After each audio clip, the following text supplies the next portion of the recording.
네, 오늘은 세 가지 내용이 나옵니다. 유대인들의 악행이 그들의 아비에게서 나온다. 37절, 38절 말씀이고요. 또 유대인들은 그렇기 때문에 하나님의 자녀가 아니다. 이것이 39절에 42절에 나옵니다. 마지막으로 유대인들에게 그럼 하나님의 자녀가 아니면 누구의 자녀냐? 마귀의 자녀들이다 라고 책망하는 내용이 43절에서 47절에 나옵니다. 이 말씀을 한번 같이 나누도록 하겠습니다. 나도 너희가 아브라함의 자손인 줄 아노라. 그러나 내 말이 너희 안에 있을 것이 없으므로 있을 것이 없다. 있을 여지가 전혀 없다. 이런 말입니다. 그러니까 하나님의 말씀이, 그리스도의 말씀이 이 유대인들의 마음에 있을 곳이 전혀 없으니까 그 결과 어떻게 되는가? 예수님을 죽이려 한다라고 얘기하고 있습니다. 여러분, 예수님의 말씀이 들어갈 작은 틈새조차 이들에게는 없었다, 이런 말씀입니다. 굉장히 무서운 말이죠. 그런데 왜 그러면 그들은 하나님의 선민이고 하나님의 말씀을 날마다 묵상하거나 율법대로 살기 위해서 그렇게 애쓰는 사람들이 하나님이 직접 보내신, 또 그동안 그렇게 예언되어 왔던 말씀이 그대로 이루어진 예수 그리스도의 말씀이 들어갈 틈이, 작은 틈새조차 없었을까? 왜 그렇겠습니까? 여기는 두 가지 특별한 이유가 있지 않겠습니까? 크게 얘기하면 첫 번째는 영적인 무지라고 볼 수 있겠지요. 나는 알고 있다 생각하지만 실제로는 영적으로 무지했다라고 볼 수 있는 거죠. 두 번째는 뭐겠습니까? 뭐 같은 맥락이긴 하지만 사실은 그 편견 때문에 그렇죠. 신앙적인, 종교적인 편견 때문에 그렇다라고 볼 수 있지 않겠습니까? 두 개가 연결되긴 하지만 그러나 엄밀하게 따지면 분리될 수도, 구별될 수도 있다라고 여기십니다. 그러면 여기서 말하는 이 하나님의 말씀을 가로막는 어떤 그런, 우리 DTS에서는 그걸 견고한 진이라 그러거든요. 그 견고한 진이 있는데 그게 첫 번째가 영적 무지이고 두 번째는 신앙적인 편견이다, 이런 얘기인데, 그럼 이런 영적인 무지라는 것은 어떻게 형성이 되는 겁니까? 사실 우리가 아는데, 알고 있는데 그게 사실은 아는 것이 아니다. 참 이 말이 안 되는 것 같은데 여러분 이해가 되시잖아요. 그렇지 않습니까? 아무리 우리가 예수 그리스도 복음을 전한다 할지라도 그들이 가지고 있는 어떤 지식 때문에 또는 편견 때문에 전혀 그 말씀을 받아들이지 않잖아요. 세상 사람들이. 그런데 그게 세상 사람들만 그러냐? 아니라는 겁니다. 우리 교회 안에도, 그리스도 공동체 안에도 얼마나 많은 말씀이 선포되고 있고 얼마나 많은 신앙의 그런 체험들이나 경험들이 서로 간증으로 여러분이 속해 있는 공동체 안에서, 목장 안에서라든지 뭐 직교회죠, 직교회 안에서라든지 여러 부서 모임에서 간증거리가 넘쳐나고 있지 않습니까? 그럼에도 불구하고 그것을 사실 나의 말씀으로, 나의 은혜로 느끼지 않는 이유는 영적인 무지나 신앙적인 편견 때문에 그렇다라는 것입니다. 이러한 영적 무지나 신앙적 편견이 도대체 어디서 오는가? 그것은 나의 영적 체험을 절대화해서 그렇습니다. 나의 영적 체험. 그걸 절대화하게 되면은 다른 사람의 영적 체험이 우습게 보이는 거예요. 그리고 그걸 판단하게 되는 겁니다. 그게 참 무서운 거예요. 여러분 용서하고 들으십시오. 제가 성벽을 부전공했어요. 신학대학원 다닐 때. 그리고 제가 사실은 중국 선교사로 갔다가 북한이 문을 열면 북한 선교사 가려고 준비를 했던 사람이에요. 그런데 우리 교회에서 저에 대해서 뭐라고 얘기하느냐면 선교를 모른다 그러더라고요. 왜 그런가? DTS를 안 했기 때문에, 아우리치를 안 갔기 때문에 그렇게 얘기하더라고요. 저는 굉장히 좀 당황스럽고 황당했었어요. 제 경험을 말해서 너무 죄송하지만, 근데 지금 제가 코나에서 DTS를 하고 왔잖아요. 이제 그런 얘기는 안 하시더라고요. 이런 것들이 있어요, 우리 안에. 이게 내가 가진 경험을 절대화할 때 일어나는 그런 무지거든요. 또 이게 이 신앙적인 편견이라는 것은 뭐냐면 사실은 이것도 마찬가지입니다. 내가 내 경험을, 이거 영적인 어떤 체험을 체계화하게 되면은 이게 신앙적인 편견이 될 수 있고, 내가 만드는 일종의 교리, 내가 만드는 신앙적 체계라는 것이 있어요. 그런데 이것이 또 사람들을 판단하는 그런 근거가 되는 거예요. 그런데 여러분, 내 영적인 체험이나 지식이나 또는 내가 쌓아놓은 그런 신앙적 체계라는 것은 우리가 언제든지 무너질 수 있는 거예요. 왜 그런지 아십니까? 하나님은 그런 우리 인간이 내 개인의 영적인 지식이나 또는 내 신앙적인 체계 속에 갇혀 있는 분이 아니에요. 훨씬 넓고 크신 분이에요. 그렇기 때문에 우리가 또 새로운 하나님의 인식, 하나님을 만남으로 말미암아 내가 가진 신앙적 체계가 깨어질 수 있는 기회가 얼마든지 놓여 있다는 겁니다. 사실은 그게 깨어짐으로 말미암아 새로운 영적인 체험을 통해서 영적 신앙 체계를 내가 만들게 되거든요. 그럴 때 우리는 더 주님 앞에 가까이 가는 것이고, 그럴 때 우리는 새로운 신앙적 체계를 만들면서 우리의 신앙이 성숙해지는 거거든요. 제가 주일 설교 때 말씀드리지 않았습니까?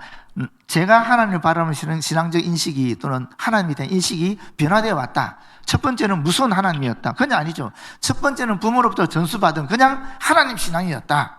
그런데 주일학교를 가게 되니까 선생님들이 계속 가르치는 것이 무서운 하나님인 거예요. 이게 예배 안 드리면 하나님 야단치고, 졸면 하나님 또 야단치고, 뭐 이런 말씀대로 안 하면 야단치고, 계속 무서운 하나님에 대한 그런 인식이 있었단 말이에요. 그런데 제가 신학교 가서 공부해 보니까 그게 아니더라고요. 하나님은 사랑의 하나님이더라고요. 이 사랑의 하나님이게 되니까 무한히 자유로운 또 신앙을 가지게 되는 거예요. 근데 그게 또 다가 아니더라고요. 하나님이 무한히 자유로운 내 신앙의 체계를 무한히 자유롭게 하시지 않고 어느 선을 그으시더라고요. 그게 뭐냐면 거룩하시고 자비로우신 하나님이시더라고요. 하나님은 분명한 공의로우신, 의가 계신, 잘못한 건 잘못했다, 그 심판이 있는 그런 분이시면서 동시에 이 심판의 문제, 죄의 문제를 해결하기 위해서 당신의 하나밖에 아들 예수 그리스도를 보내주셨고, 예수 그리스도가 나를 대신하여 십자가에 못 박혀 죽으심으로 말미암아 내 죄의 문제가 해결되더라고요. 그래서 이 십자가에서 사실은 이 죄의 문제, 하나님의 의의 문제와 동시에 하나님의 사랑의 문제가 다 그 안에서 해결되는 거예요. 그 안에 있는 거예요. 그래서 십자가에서 하나님이 나타나는 인식은 뭐냐면은 거룩하시고 자비로우신 하나님인 거예요. 이만큼 했으면 훌륭하게 온 거 아닙니까? 그것도 훌륭하지 않습니까? 그런데 목회를 더 해보니까 그것도 아니더라고요. 거룩하시고 자비로우신 하나님의 인식이 또 변화되는데 은혜로우신 하나님으로 가더라고요. 이 은혜로우신 하나님의 개념은 또 사랑이신 하나님과 또 조금 다르더라고요. 이게 은혜로우신 하나님인 거예요. 진짜 은혜로우신 하나님인 거예요. 그런 게 또 오더라고요. 그러니까 이게 내가 가지고 있는 신앙적 체계라는 것이 내 영적 체험을 통해서 만들어지는 거긴 합니다. 그리고 그게 있어야 우리가 흔들리지 않고 또 바르게 갈 수 있거든요. 그러나 내가 쌓은 신앙적 체계라는 것이 사실은 완전한 게 아닌 거예요. 절대적인 게 아닌 거라요. 언제든지 말씀을 통해서라든지 또는 내 기도를 통해서 새로운 하나님의 초월적인 그런 내가 알지 못했던 하나님의 영역을 발견하게 되면 내 신앙적 체계가 깨지면서 또 새롭게 하나님을 알게 되고 더 하나님과 친밀해지고, 그러면서 또 내 안에서 또 새로운 영적 체계가 잡혀지는 거예요. 그게 또 나를 이끌어가는 겁니다. 나를 성숙을 이끌어가는 거예요. 그러다가 이게 또 때가 차면은 이것도 또 하나님께 깨시는 거예요. 깨시면 또 다른 보다 성숙한 차원으로 나를 이끌어 가시는 거예요.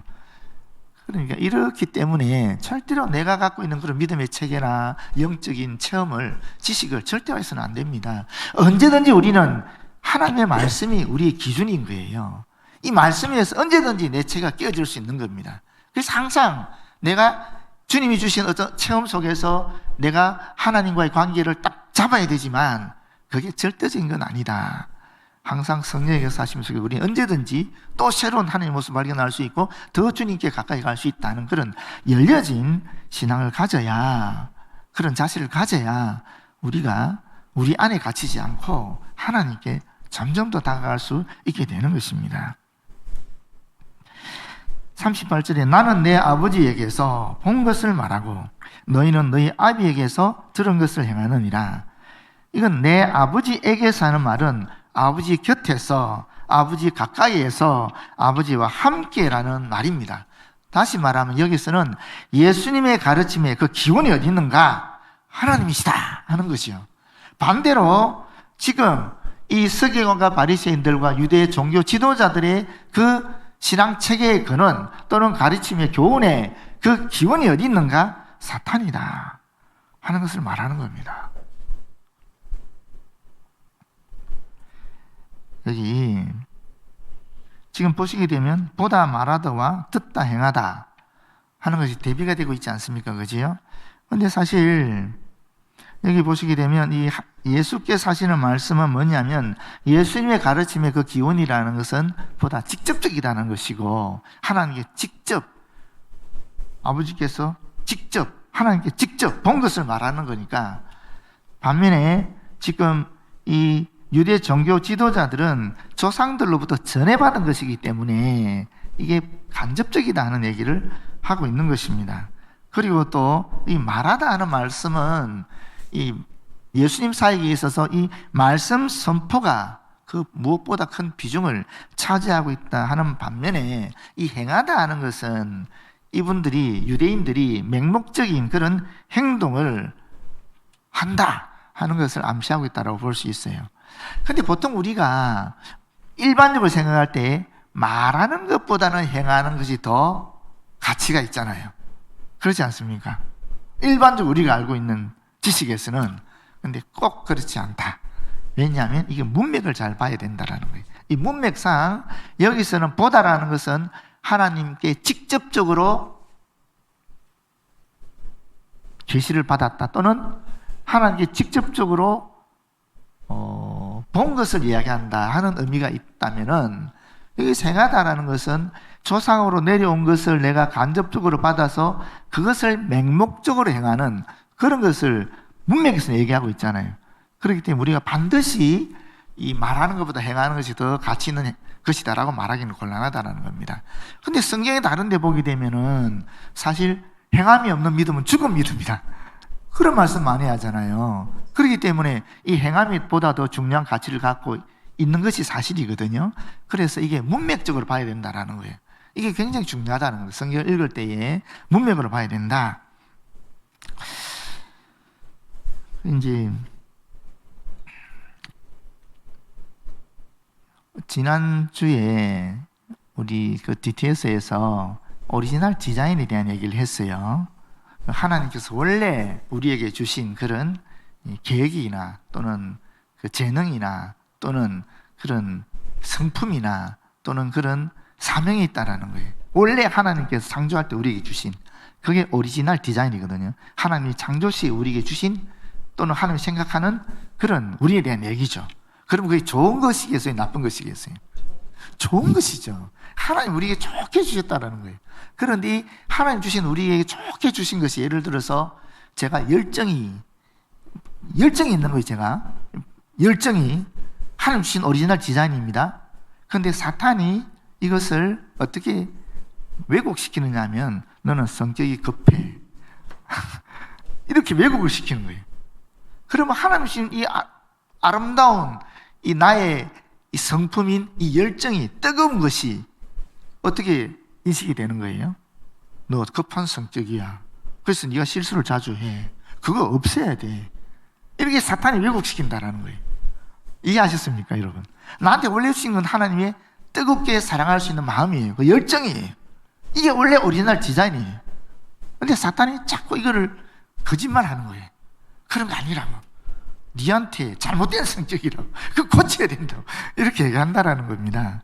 여기 이제 직접적인 것과 간접적인 것이 있는 거죠. 우리는 성경을 통해서 직접적인 하나님의 계시를 봐야 되는데 계속 우리 속에 세상에 대한 가치관으로 전염되면서 사탄이 말하는 그런 거짓이 안경이 들어와서 자꾸 나를 부정적으로 해석한다라는 겁니다.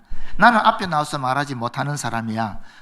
하나님 주신 원래의 오리지널 디자인은 뭐냐면은 너는 차분하게 뒤에서 섬기면서 이 모임을 주도해 나가는 사람이라는 오리지널 디자인이 있는데 그걸 왜곡시켜버리면은 너는 겁쟁이야. 너는 앞에서 나가면 떨려.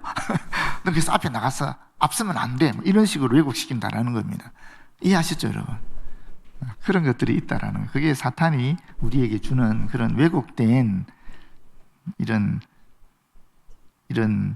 조상에 전수된, 세상에서 전수된 그런 지혜이고 입장이고 앙정이다라고 보시면 좋겠습니다.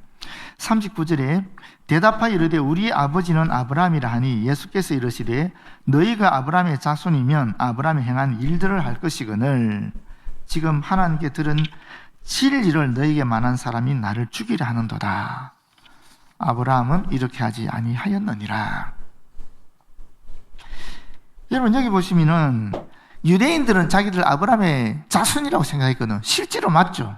육적으로 혈통적으로 그들은 아브라함의 자손이었습니다. 왜냐하면 아브라함에게는 사실 아들이 많았거든요. 아들이 몇 명이 있었습니까? 아브라함의 아들이 지금 성경에 나타낸 아들은 8명이거든요. 제가 이것도 여러 번 얘기했죠. 옛날에 우리 주일학교 배울 때에, 주일학교 있을 때 아들 가르칠 때에 믿음의 조상 아브라함은 몇 명의 아들이 있었다고요? 7명의 아들이 있었는데요. 그 중에 하나는 키가 크고요. 나머지는 작대요. 기억나십니까? 그건 작사가가 잘못 성경 지식이 얕아서 잘못 얘기한 거예요. 이삭, 이스마엘 그리고 후처 거두라의 소생을 통해서 6명의 아들이 있었거든요. 그래서 전부 8명의 아들이 있는 거예요. 그런데 지금 아브라함의 후손 중에서 이 이스라엘 선민 이스라엘 백성 누구의 후손들입니까? 혈통적으로 약속의 후손인 언약의 계보자인 이삭의 후손이란 말이에요. 그래서 이들은 철저하게 우리는 아브라함의 육적인 혈통인 그런 후손이다 하는 의식을 갖고 있는 겁니다. 그런 믿음이 있는 거죠. 사실입니다. 그건 사실이죠. 그도라의 후생도 아니고 또 종이었던 하갈의 후생이 아니라 우리는 본처였던 이삭의 아내인 사라의 후손이다. 죄송합니다.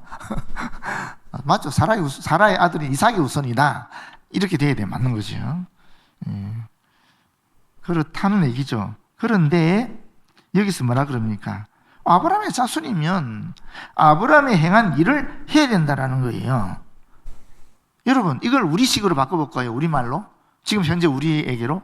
우리는 그리스도인이라고 얘기합니다. 그러면 어떻게 해야 된다는 거예요? 우리가 그리스도인이라면 뭘 해야 된다는 겁니까? 그리스도인으로 살아야 된다는 거죠. 그리스도인의 행위가 드러나야 된다는 것 아닙니까? 그 말씀이잖아요. 그리스도인으로 살아간다. 그리스도인은 그럼 교회 다니는 사람이냐? 맞을 수도 있고 아닐 수도 있다라는 겁니다. 그리스도인으로서 교회를 다닐 수 있지만은 교회 다니는 사람이 꼭 반드시 그리스도인이 아닐 수는 있는 거죠. 그리스도인이 누굽니까? 그리스도인은 예수를 먼저 그리스도를 믿는 사람이죠. 그 다음에 두 번째는 뭐겠어요? 믿기만 합니까? 예수의 가르침을 듣고 배우는 사람이죠. 제자들이니까. 그리고 나서 어떻게 합니까? 예수님 본받아 살아가는 사람들이죠. 그 가르침대로 살아가는 사람들이죠. 그게 그리스도인이죠. 그렇지 않습니까? 이게 단순히 지금 유대인들이 아브라함의 후손이다 아니다 예수께서 하신 말씀 그런 개념이 아니라 우리에게는 이게 너희가 그리스도인이냐, 너희가 그리스도인이라고 한다면 그리스도가 행한 대로 살아야 되지 않겠느냐 하는 말씀을 우리에게 들려야 되는 거죠. 그럴 때 이 말씀이 우리 안에서 살아있는 말씀이 되는 겁니다. 단지 예수께서 유대인을 지금 비판하고 있네, 아브라함의 후손이라고 주장하지만 육적으로는 그들은 혈통적으로는 아브라함의 후손이지만 그러나 영적으로는 아닌 거지, 이렇게 지식적으로만 아는 것이 아니라 이 말씀이 나에게는 나는 그러면 그리스도인인가? 나는 진짜 예수를 그리스도 믿고 있는가? 나는 예수께서 가르친 그 말씀대로 살아갈 예를 쓰고 있는가? 나는 정말 예수님 본받아 살아가고 있는가? 정말 나는 예수님의 장성분에 충만한지 이루기 위해서 내가 지금 현재 주님 보실 때에 그래도 용하다, 애쓴다 이런 정도 하고 있는가? 이제 그런 이 말씀으로 이게 들려야 되는 겁니다. 그런데 여기 보시게 되면 아브라함은 이렇게 하지 아니하였느니라 이 말씀이 있죠. 이게 정말 순하게 얘기한 거고요. 이 말씀을 직역하면 이렇습니다. 아브라함은 이따위를 하지 않았다. 이게 직역한 말씀입니다. 그러니까 굉장히 예수께서 경멸적으로 얘기하는 겁니다. 너희가 아브라함의 후손이라고? 아브라함은 너희들처럼 그따위 짓은 하지 않았어. 이런 얘기예요. 왜 그런가 하면은 아브라함은 어떻게 했습니까? 하나님의 사자를 영접하여 정성껏 대접했죠. 여러분 소돔 고모라가 멸망하기 전에 마므리의 상수리 나무에 있는 아브라함을 하나님의 사자가 찾아왔죠. 찾아왔다기도 나그네의 모습으로 지나가는 겁니다. 그런데 아브라함이 그분들을 영접해서 어떻게 합니까? 떡도 대접하고 우유도 주고 그리고 송아지를 잡아서 대접하는 거예요. 그때 하나님께서 소돔의 고모라와 아드마 스보임 같은 이 네 성읍을 멸망시키겠다는 얘기를 하시거든요. 그걸 그때 아브라함이 들었죠. 그러면서 의인 있잖아요. 쭉쭉쭉 나오면서 의인 10명 있어도 그런 얘기, 여기 나오는 내용이거든요. 뿐입니까? 아브라함은 하나님의 말씀을 그대로 믿었지 않습니까? 창세기 15장 6절이 나오잖아요. 아브라함이 여호와의 말씀을 믿음으로 여호와께서 그를 의로 여기셨다, 이런 얘기를 하지 않습니까? 말씀을 그대로 믿은 사람이 아브라함이었거든요. 또 뿐입니까? 아브라함은 도대체 상식적으로 이해 안 되는 하나님의 말씀을 그대로 받아들이고 순종했지 않습니까? 모리아산 이삭 제물 사건 다 아시잖아요. 그런데 지금 유대인들은 어떻게 합니까? 예수님을 영접도 하지 않았고 예수님의 말씀을 거부했고 심지어 지금 죽이려고 하고 있는 겁니다. 이런 얘기입니다. 그러니까 또 이제 이러면 또 유대인에 대한 비판이 되는데, 그럼 이 말씀이 나에게는 어떤 의미가 있을까? 내가 그리스도인이라면 그리스도 말씀대로 살아야 되는데 나는 누구를 영접하고 있는가? 누구를 영접해야 됩니까? 우리는 마태복음 25장 나오잖아요. 40절에 지극히 작은 자. 또 이렇게 얘기하면 또 우리 오해하실 분 한 분 계십니다. 그런데 오해하지 말고 들으시길 바라요. 나한테 요청하는 모든 사람이 지극히 작은 자냐? 또 그건 아니거든요. 또 우리가 지혜롭게 판단해야 되는 거거든요. 그렇지만 성경은 분명하게 얘기합니다.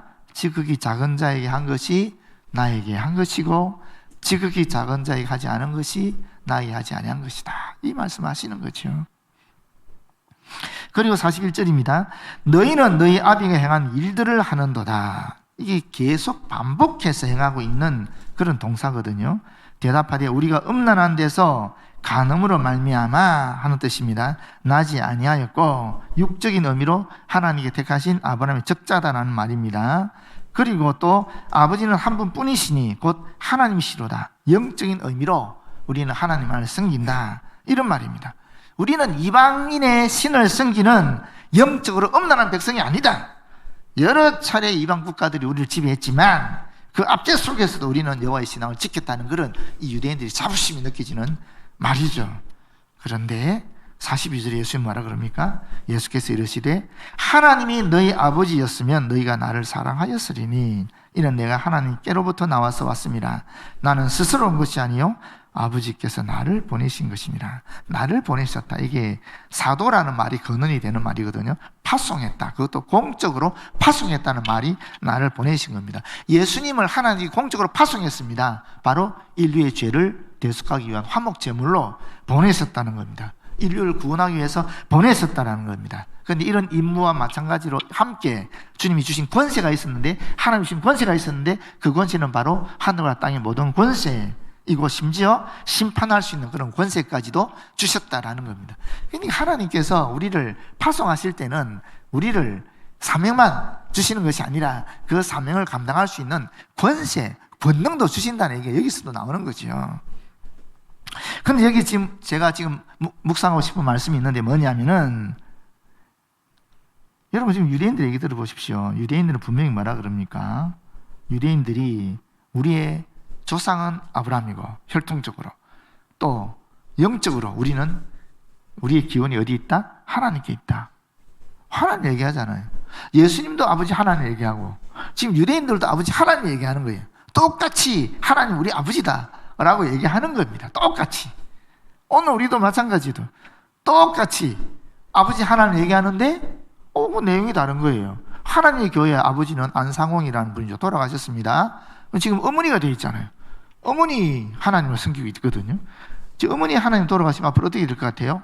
아들 하나 만들어지겠죠. 뭐 성자, 아들 또 하나님 얘기할지도 모르겠어요. 근데 또 뭐 이만희 신천지도 마찬가지죠. 거기도 다 아버지 하나님 얘기하거든요. 그렇지 않습니까? 근데 그들이 말하는 아버지 하나님과 우리가 이해하는 아버지 하나님 같습니까? 똑같은 아버지 하나님 얘기하는데 다르거든요. 그럼 우리가 어떻게 해야 되겠습니까? 우리가 어떻게 분별해야 됩니까? 분별 어떻게 됩니까? 결국 말씀에 의지할 수밖에 없는 거죠. 그렇지 않습니까? 근데 문제는 그들도 말씀을 말하는 거거든요. 우리가 하나님 말씀을 얘기하는데 그들도 하나님 말씀을 얘기하는 거예요. 그럼 어떻게 되겠어요? 해석이 빨라야 된다는, 바른 해석이 있어야 된다는 거죠. 그럼 우리가 어떻게 또 바른 해석을 할 것인가? 어떻게 해야 됩니까? 이런 어떻게 될 것 같습니까? 가장 구체적이고 현실적인 문제죠. 건전한 교회를 찾아가야 되는 겁니다. 그래서 교회 중심의 신앙생활을 해야 되는 겁니다. 이건 얘기할 필요가 없는 겁니다. 건전한 교회, 저쪽에서 우리를 건전하지 않다 그러고 우리는 그쪽을 건전하지 않다 그러는데 어떻게 분별할 수 있겠습니까? 예수님이 하신 말씀이 있어요. 나는 나를 자랑하지 않는다. 나는 누구를 자랑한다? 아버지 하나님을 자랑한다. 간단하지 않습니까? 아버지 하나님께 영광을 돌리느냐 아니면 인간에게 영광을 돌리느냐 간단하잖아요. 신천지 누구한테 영광을 돌립니까? 우리 얘기할 필요 없잖아요. 내가 아버지, 내가 성령 보혜사다 이렇게 얘기하는데 그럼 결국 누구한테 영광이 가는 겁니까? 인간에게 가는 거잖아요. 만약에 이만희 교주가 하나님께 영광을 돌린다 그러면 모르겠어요. 근데 그게 아니잖아요. 결국 본인이 보혜사라 그러는데 그 영광이 어디로 가냐고요. 하나님께 갑니까? 본인이 인간에게 가잖아요. 너무나 간단한 구별인데 우리가 그걸 자꾸 무시하게 되거든요.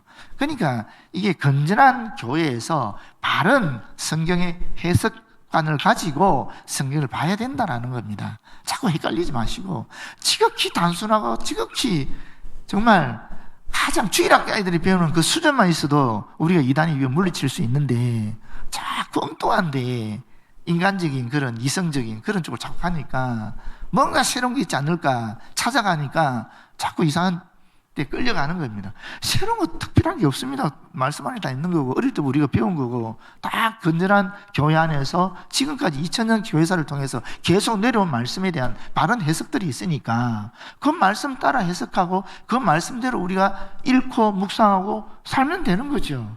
또 뭐가 필요하겠습니까? 뭐 특별한 분별함이 있겠습니까? 뭐 특별한 영적인 어떤 성령의 분별한 지혜를 받아야 그게 되는 겁니까? 아닙니다. 주일학교 아이들만 해도 충분히 이해할 수 있는 그런 단순한 영적 진리 속에서 우리가 살아가면 되는 겁니다. 교회 중심으로. 그럼 얼마든지 주님께서 원하신 뜻을 우리 안에 이룰 수 있고 하나님의 평강, 하나님의 자비, 하나님의 거룩하심, 하나님의 은혜를 우리가 누리면서 이 땅에서 살아갈 수 있게 된다는 것입니다.